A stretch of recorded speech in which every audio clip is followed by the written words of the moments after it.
రకంగా ఈ సంవత్సరం వెళ్ళిపోతూ ఉంది. మన దినాలు తరిగిపోతూ ఉన్నాయి. సంవత్సరాలు వెళ్ళిపోతుంటే అర్థం మన దినాలు తక్కువైపోతున్నాయని అర్థం. ఒక జీవితానికి 70 లేదా 80 మైలురాళ్ళు ఉంటే మీ వయసుని బట్టి ఎన్ని మైలురాళ్ళు దాటిపోయి ఒకసారి మీరు ఆలోచన చేయండి.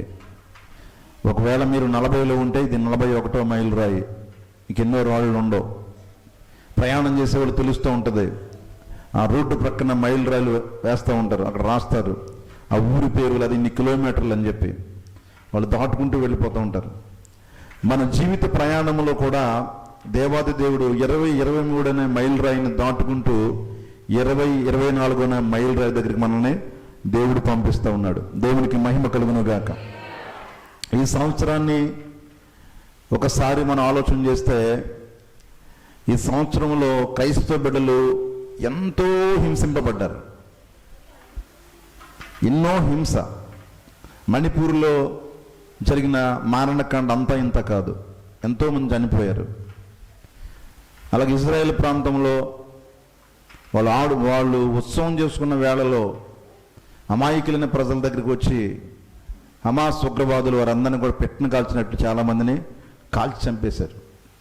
చాలామందిని తీసుకువెళ్ళిపోయారు, కిడ్నాప్ చేశారు, ఆడవాళ్ళని మగవాళ్ళని. చాలా భయంకరమైనటువంటి పరిస్థితులు ఈ 20-23 సంవత్సరంలో జరిగాయి. రష్యా ఉక్రెయిన్ రాష్ట్ర ఆ యొక్క దేశాల మధ్య చెలరేగిన యుద్ధం ఇంకా ఆరలేదు. భయంకరమైన వ్యాధులు, ఆర్థిక సంక్షోభం, ప్రపంచం అంతా కూడా అలుముకుని ఉంది. నివురుగప్పి నిప్పులా కనపడుతుంది.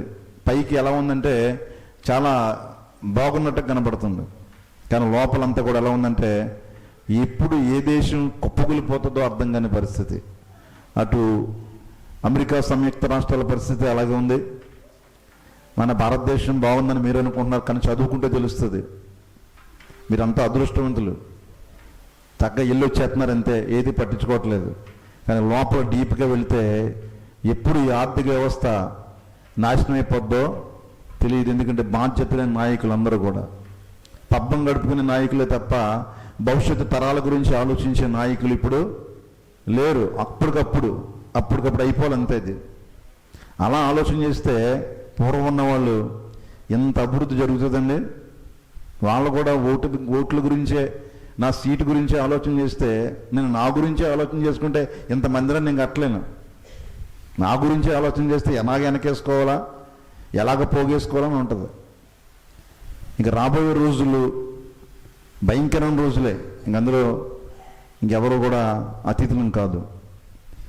ఈ భయంకరమైనటువంటి రోజులను మంచి రోజులుగా మనం మార్చుకోవాలంటే అది మన చేతుల్లోనే ఉంది. దేవునికి స్తోత్రం కలుగును గాక. హల్లెలూయా. ఇంకా సంఘాల యొక్క పరిస్థితిని గమనించినప్పుడు క్రైస్తవ సంఘాలులో ఉన్న విశ్వాసులు ఎలా ఉన్నారై అంటే చాలా మందిరాలు ప్రజల చేత నింపబడుతూ ఉన్నాయి. అనేక మంది జనసమూహము దేవుని మందిరాలకు వెళ్ళి ప్రభువును ఆరాధిస్తూ ఉన్నారు, ప్రభువును గణపరుస్తూ ఉన్నారు, ప్రభువుకు అనేకమైన కార్యాలు జరిగిస్తూ ఉన్నారు. కానీ వారిలో విశ్వాసం ఉన్నది, కానీ వారికి ఏమీ లేదంటే మారు మనస్సు లేదు. ఏది లేదండి? మారు మనస్సు వేరు, విశ్వాసం వేరు. నేను విశ్వాసనే, నేను దేవుణ్ణి నమ్ముతాను, కానీ ఏం చేస్తానంటే మర్డర్ కూడా చేస్తాను. యేసుప్రభు అంటే నాకు ప్రేమే, కానీ నేను లంచం తీసుకుంటాను. యేసుప్రభునే ఆరాధిస్తాను, కానీ చేయవలసినటువంటి పనులన్నీ కూడా కిందకెళ్ళి అన్ని పనులు చేస్తాను. అలాంటి వాళ్ళు ఏమంటారండి? మారు మనసు లేని క్రైస్తవ బిడ్డలని. ఇప్పుడు కోకొల్లలుగా మందిరాల్లో కానీ క్రైస్తవుల్లో కానీ వీళ్ళు ఎక్కువైపోయారు. మారు మనసు లేని క్రైస్తవులు అంతా కూడా. నేను చాలా సంఘాలు తిరుగుతూ ఉన్నాను, పాస్టర్లు చెప్తూ ఉంటారు, మా ఊళ్ళో వస్తారండి, ఎంత చెప్పినా ఏమి వినరండి, మామూలు వాళ్ళ ఆట వాళ్ళ మామూలు, కింద పోయిన తర్వాత వాళ్ళ ఆట వాళ్ళదేనండి, మా ఆట మాదేనని అంటారు. అసలు దిద్దుబాటు కూడిక అనే దానిని శనివారం ఏర్పాటు చేశాం. చాలామంది రాలేదు, ఇప్పుడు నాకు దొరికారు మీరు. కాబట్టి సంఘాన్ని దిద్దవలసినటువంటి బాధ్యత నాకుంది. ఎందుకు ఈ మాట చెప్తున్నానంటే మేము బాగానే ఉన్నాం కదండి అయ్యగారు, మేము తెల్లని వస్త్రాలు కట్టుకుని వచ్చాం, మీరు ఏం చెప్తే చేస్తున్నాం, వస్తున్నాం, వెళ్తున్నాం అనుకుంటున్నారు. కానీ మీరు దిద్దుకోవాల్సిన విషయాలు కూడా చాలా చాలా ఉన్నాయని పరిశుద్ధాత్మ దేవుడు చెబుతున్నాడు. దేవునికి మహిమ కలుగును గాక. హల్లెలూయా. 70 కుటుంబాలు ఉంటే ఒక 15-12 కుటుంబాలు బాగా చేస్తే అందరూ బాగా చేసినట్టు కాదు. మిగిలిన వాళ్ళ సంగతి కూడా ఆలోచించాలి, మిగిలిన వాళ్ళ పరిస్థితి కూడా ఆలోచించాలి. ఈ మాటలన్నీ కూడా మీ మీద ప్రేమతో చెబుతున్న మాటలే తప్ప మీ మీద కోపంతోనో ద్వేషముతోనో చెబుతున్న మాటలు కాదు. ఎందుకంటే మీరందరూ కూడా దేవుని రాజ్యానికి వెళ్ళాలి. అసలు దేవుని బోధ ఏంటో తెలుసుకోవాలి. దేవుని బాధ, దేవుని బోధ ఒకే ఒక్క దాని మీద ఉంది. అది ఈరోజు బైబిల్లో మనం చూద్దాం. ఆయన బాధ, ఆయన బోధ ఏంటంటే, మొట్టమొదటిగా యేసు ప్రభువుకి ముందు ఒక ఆయన వచ్చాడు. ఎవరు ఆయన? యేసు ప్రభు భూమి మీదకి వచ్చే ముందు ఒక ఆయన ముందు పంపించాడు. ఎలిజబెత్కి జకర్యాకి పుట్టాడు. ఎవరండి ఆయన? యోహాను భక్తుడు. బాప్తిసం ఇచ్చి యోహాన్ అంటారు ఆయన్ని. ఆయన ఎందుకు వచ్చాడు అని అంటే, యోహాను భక్తుడు యేసు ప్రభు కంటే 6 నెలల ముందు ఎందుకు వచ్చాడు అంటే, ఈయనకి మార్గాన్ని సరళం చేయడానికంట. ఏం చేయడానికండి? మార్గాన్ని సరళం చేయడం. మినిస్టర్ గారు వస్తున్నారంటే మార్గాన్ని ఏం చేస్తారు? సరళం చేస్తారు. అక్కడ తుప్పలో గునుపులు ఏమంటే చెక్కేసేసి, ట్రాఫిక్ ఏమైనా ఉంటే ఏం చేస్తారండి? క్లియర్ చేసేసి మినిస్టర్ గారు రావడానికి అనుకూలంగా దాన్ని ఏం చేస్తారండి? ఏర్పాటు చేసేస్తారు. అలాగే ఈ యోహాను భక్తుడు, బాప్తిసం ఇచ్చే యోహాను యేసు ప్రభు కంటే ముందుగా లోకానికి వచ్చాడట. ముందుగా లోకానికి వచ్చి ఏమి చెప్తున్నాడు ప్రజలకి అని అంటే, ఆయన ప్రజలకి స్వస్థత గురించి చెప్పట్లేదు, మీరందరూ ఆరోగ్యంగా ఉండాలంటే ఈ మూలికలు వాడాలని చెప్పట్లేదు. ఆయన ఏంటంటే అరణ్యంలో ఉండేవాడు. అరణ్యంలో ఆ మిడతల ఈ తినేవాడు. ఎక్కువగా అడవిలోనే సంతరించేవాడు. ఎన్నో వనమూలికల గురించి తెలిసి ఉండొచ్చు, ఎన్నో ఆ యొక్క అడవి ఉత్పత్తుల గురించి తెలిసి ఉండొచ్చు, కానీ వాటి గురించి మాట్లాడట్లేదు. ఆయన బోధ అంతా దేని మీద అంటే, ప్రజల దగ్గరికి వచ్చి స్వస్థత అంటలేదు, ఆశీర్వాదం అంటలేదు, లేదా మీరందరూ కూడా ఉన్నతంగా ఎదగాలి, మీరు ఇలాగ సంపాదించాలనే మాట చెప్పట్లేదు. ఏం చెప్తున్నాడు తెలుసండి? బైబిల్ గ్రంథంలో ఉన్నారని కూడా తెరవండి ఒకసారి. యోహాను భక్తుడు ప్రజలకు చేస్తున్నటువంటి మహత్తరమైన బోధ. మత్తయి శుభవార్త 3వ అధ్యాయం 1వ మాట. ఆ దినముల యందు బాప్తిసమిచ్చి యోహాను వచ్చి, పరలోక రాజ్యము సమీపంగా ఉన్నది, మారు మనస్సు పొందుడు అని. అదేంటండి, ఎక్కడ అరణ్యంలో జనాలు ఉంటారా? ఏం చెప్పండి, అరణ్యంలో ప్రజలు ఉంటారా? చెప్పండి, అరణ్యంలో ప్రజలు ఉంటారా? ఇతను ఎక్కడ ప్రకటిస్తున్నాడు? అరణ్యములో కేకలు వేస్తున్నాడట. మహా గొప్ప శబ్దముతో, మహా గొప్ప ఆత్మస్థైర్యముతో, ఆత్మాభిషేకముతో, పరలోక రాజ్యము సమీపముగా ఉన్నది అంటే మీరెవరో నమ్మరు. పరలోక రాజ్యం ఎక్కడ ఉందండి? భూమి మీద ఉన్నాం కదా. పరలోక రాజ్యం సమీపంగానే ఉంది, ఎప్పుడు సమీపంగానే ఉంటుంది. అది మీకు అర్థమవుదు. అర్థమయ్యేలా చెప్తాను, జాగ్రత్తగా వినండి. పరలోక రాజ్యము సమీపంగా ఉన్నది కనుక మీరు ఏం చేయండి? మారు మనస్సును పొందండి. దేవునికి స్తోత్రం కలుగును గాక. మనస్సును మార్చుకోండి. మారు మనస్సు పొందడం అంటే ఏంటండి? మనస్సు మారిపోవాలి.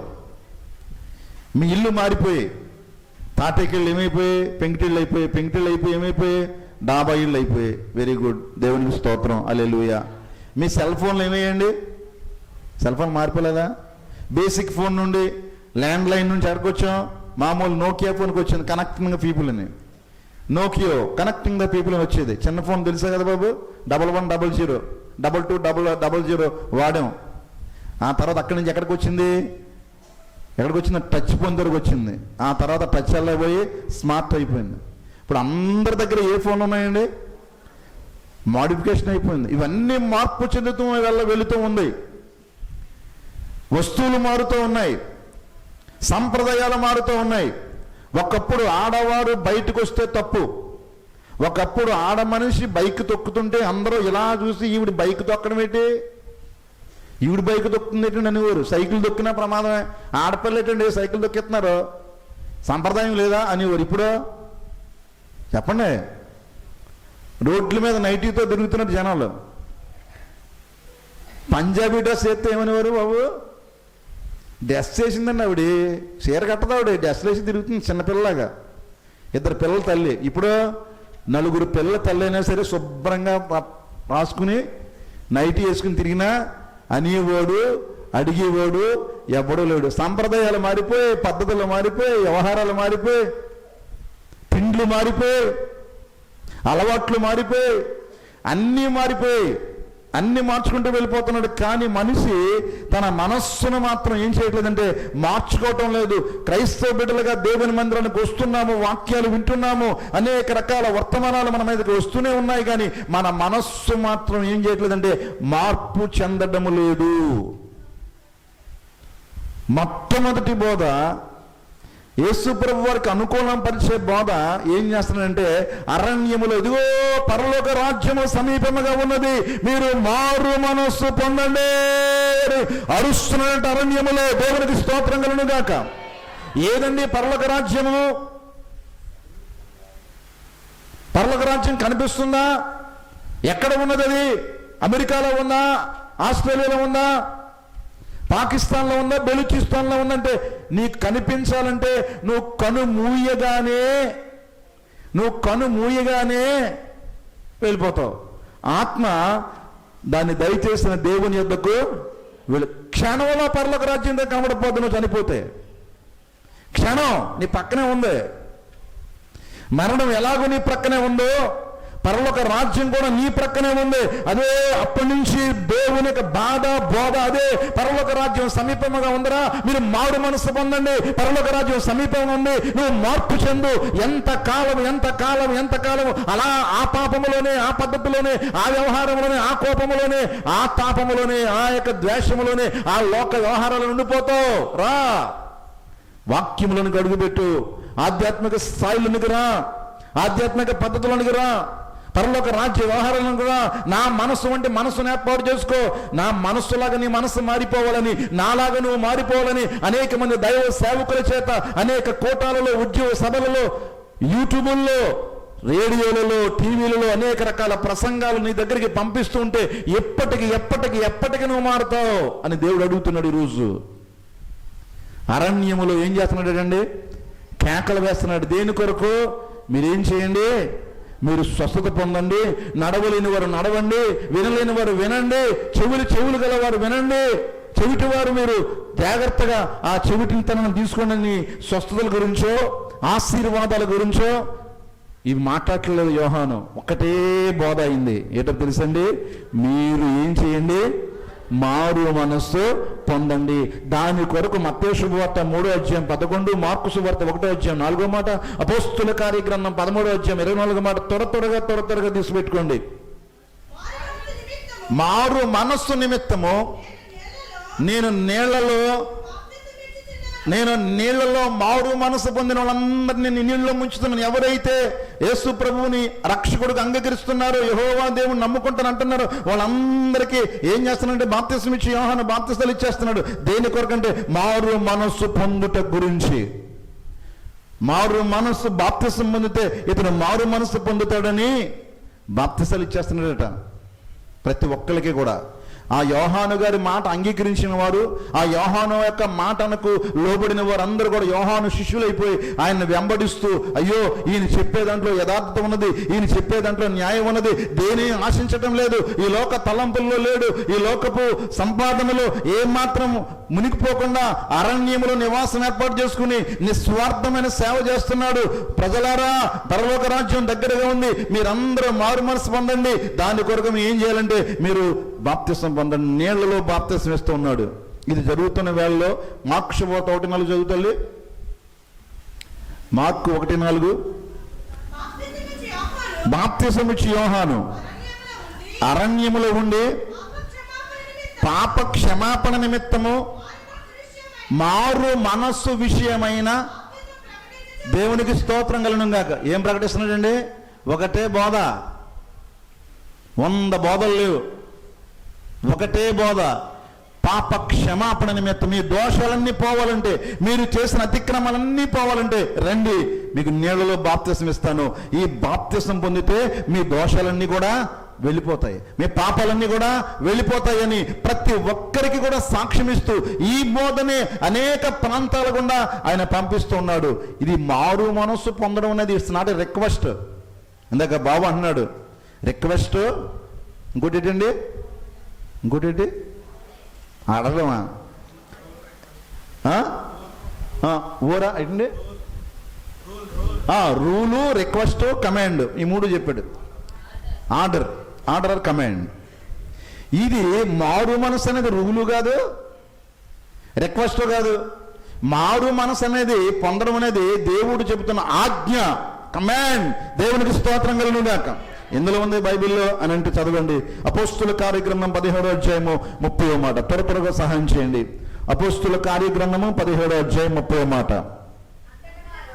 అంతట వారు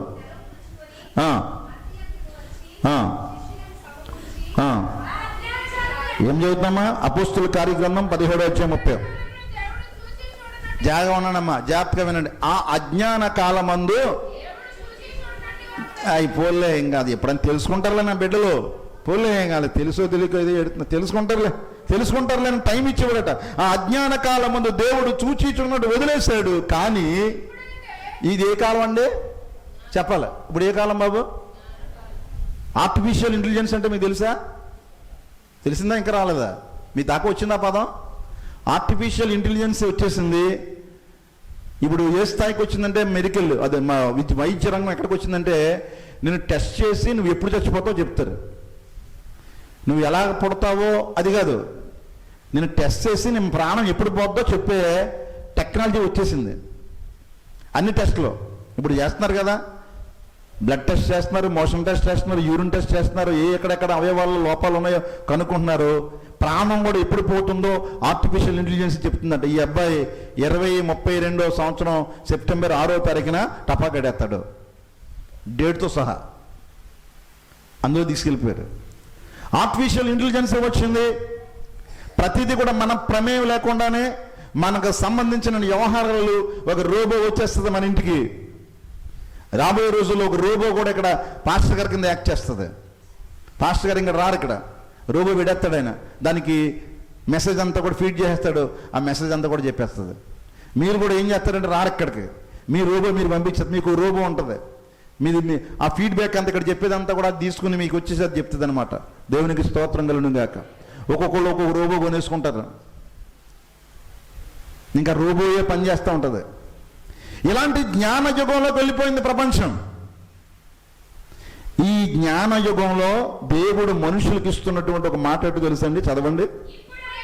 ఇప్పుడైతే అంతటను అందరను ఏం పొందాలి? అంతటను అందరికి ఆధార్ కార్డు, రేషన్ కార్డు కాదు నాయన,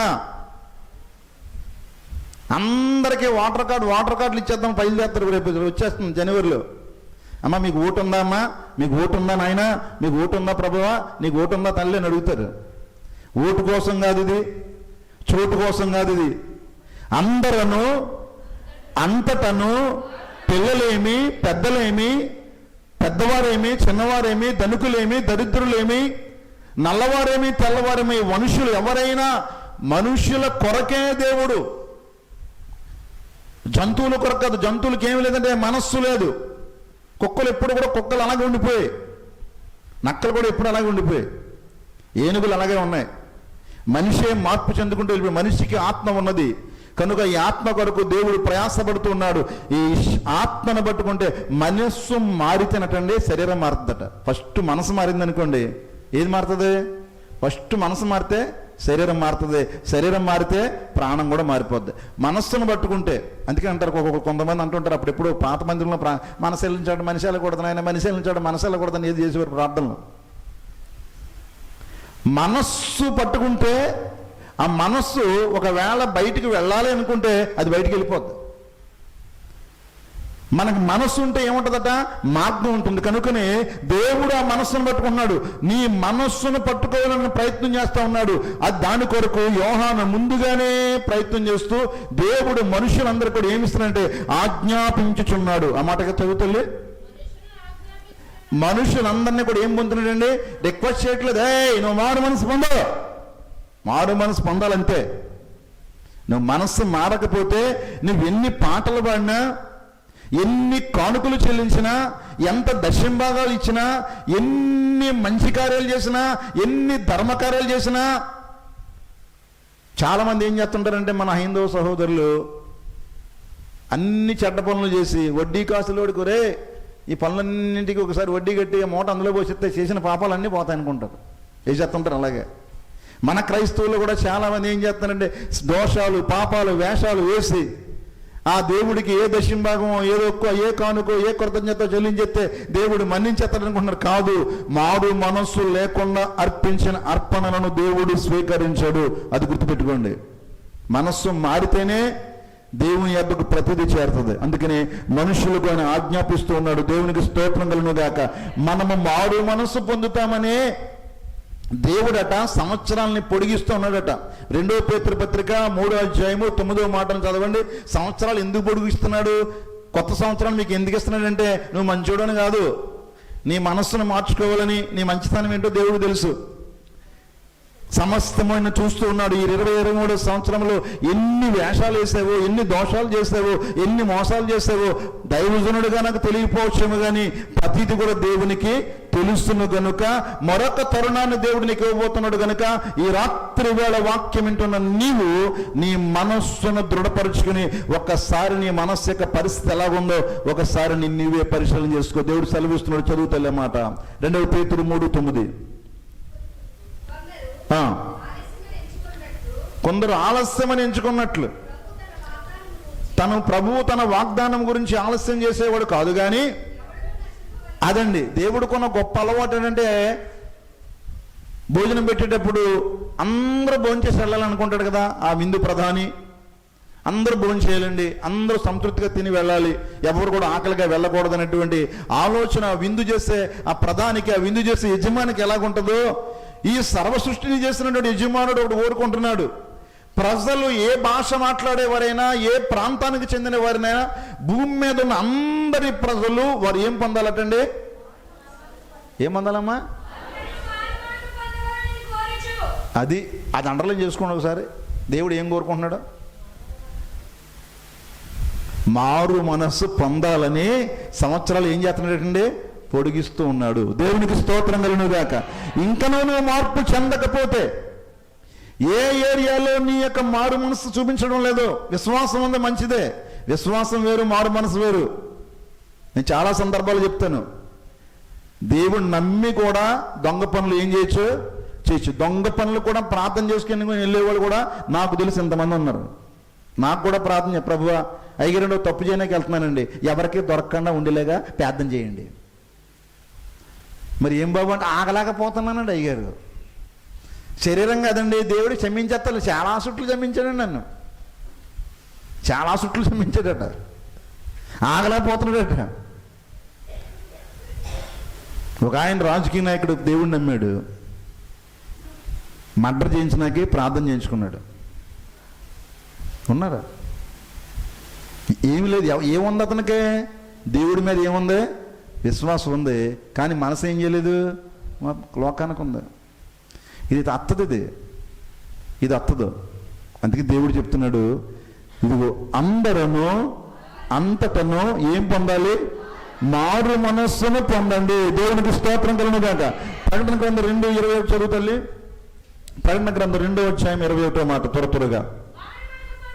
మారు మనస్సు పొందుటకు నేను దానికి, చూసారా ఏం పొందడానికి ఇస్తున్నాడు? టైము, సమయం అంటే తెలుసు కదా. టైం ఎందుకు ఇస్తున్నాడు? ఈరోజు 2024వ సంవత్సరం టైం ఎందుకు ఇస్తున్నాడో మీరు గమనించారా? కేవలము మనము మార్పు చెందడం కొరకే. దేవునికి స్తోత్రం కలుగును గాక. ఒకవేళ మనలో నిజమైన ప్రేమ లేదేమో చెక్ చేయి ఒకసారి. స్వార్థపూరితంగా ఉంటున్నామేమో, ఇతరుల బడి ఏడుస్తున్నావేమో, వాక్యానుసారంగా జీవించడం లేదేమో, దేవుని కోపానికి గురవుతున్నాయేమో, వాక్యం వినేసి వదిలేసి వెళ్ళిపోతున్నావేమో, వాళ్ళు అలాగే చెప్తారులే, వాళ్ళు అలాగే అంటారులే, మన పని మందే అనుకుంటున్నావేమో. కాదు, పరలోక రాజ్యం ఎలా ఉంది? నీ దగ్గరే ఉంది. క్షణములో కన్ను మూయగానే లాజరు ఎక్కడికి వెళ్ళిపోయాడండి? ఎక్కడికి వెళ్ళిపోయాడమ్మా?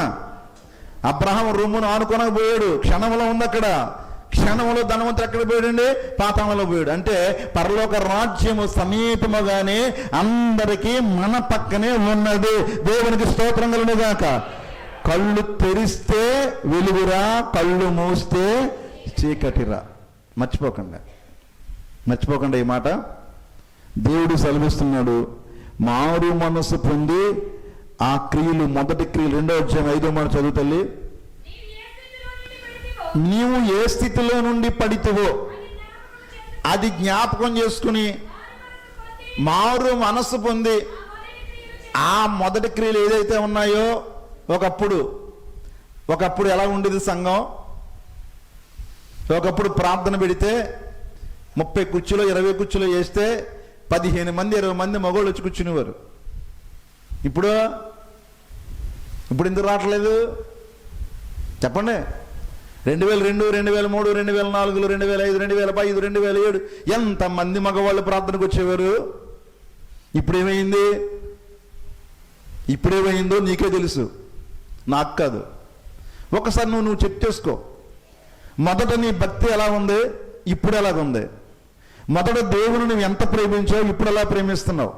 మొదట దేవుని సన్నిధి కొరకు ఎంత ప్రయాసపడేవాడివి, ఇప్పుడు ఎంత ప్రయాసపడుతున్నావు? ఒక్కసారి నిన్ను అందరూ చెక్ చేసుకోండి. అందరూ మందిరంలో అందరూ కూడా చెక్ చేయండి. ఆఖరి నేను కూడా. దేవునికి స్తోత్రం కలుగును గాక.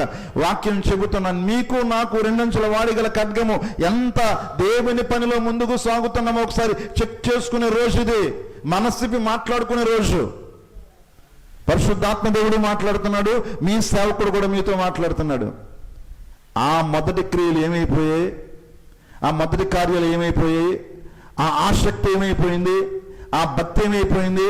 రోజులు పెరిగే కొలది దేవుని పట్ల మన భక్తి పెరగాలి, కానీ అది తరగడానికి వీలు లేదే. ఎందుకంటే ఏనాటికైనా ఇప్పటికైనా మనం ఎక్కడి వారమో చెప్పండమ్మా.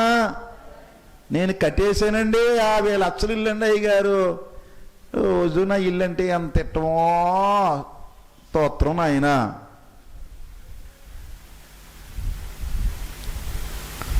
దులుపుతూ ఏం చేసిందంటే జారి పడిపోయిందట. ఆ 2 అత్తతుల మేడ మీద కింద పడిపోయింది, కప్పలాగా అయిపోయింది. పైకి ఎత్తేసారు, ఇల్లు మూసేశారు. 6 నెలలు ఏం చేయకూడదట. మళ్ళీ అదోటి క్రైస్తవులకి ఏమన్నాయంటే, ఆ పక్కన అందరూ క్రైస్తవులు. ఇందాక వెళ్ళి మాట్లాడారు ఒక సహోదరికి, ఇల్లు మూసేయండి అంటున్నారట. మళ్ళీ క్రైస్తవులు అందరూ డుబ్బు సుత్తి అని కొట్టుకునే బ్యాచ్ అది. ఇల్లు మూసేయండి అని చెప్తుంటే నేను చెప్పిన సలహా వచ్చిందండి. చందు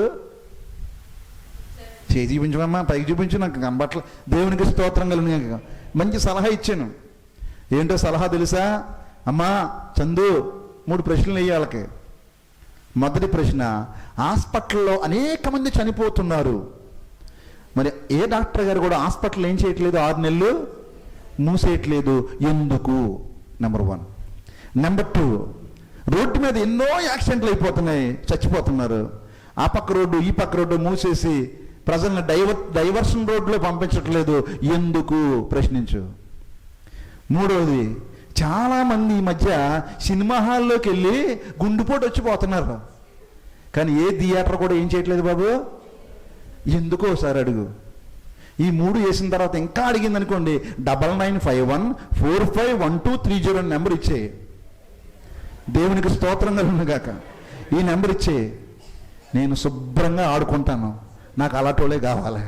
దేవునికి స్తోత్రం కలుగును గాక. హల్లెలూయా. క్రైస్తవులకే ఇవి కావాలి.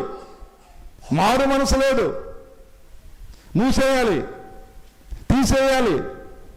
ఎదురులు, చిలకదోష్యాలు, చేతులు, చూపులు ఇవన్నీ చేస్తున్నప్పుడు నువ్వు దేవుని బిడ్డవో దెయ్యం బిడ్డవో, దెయ్యానికి అర్థం అవట్లేదు, దేవుడికి అర్థం అవట్లేదు. నీకేం బందో మారు మనసు? దేవుని మందిరంలో కూర్చోవడం ఉపయోగం చెప్పు. చల్లగానైనా ఉండు, వెచ్చగానైనా ఉండు. సాతాను గడి కన్నా వెళ్ళిపో, మంచోడే, శుభ్రంగా లోకం అంతా ఇచ్చేస్తాను, నీకు హ్యాపీగా అనుభవించవచ్చు కదా, అది ధనవంతులేక. పాప అందులోకి చెందక, ఇందుకి చెందక, క్రీస్తు బిడ్డవు కాకుండా సాతాను బిడ్డవు కాకుండా మధ్యలో నలిగిపోతున్న విశ్వాసులారా, ఈరోజు నిజమైన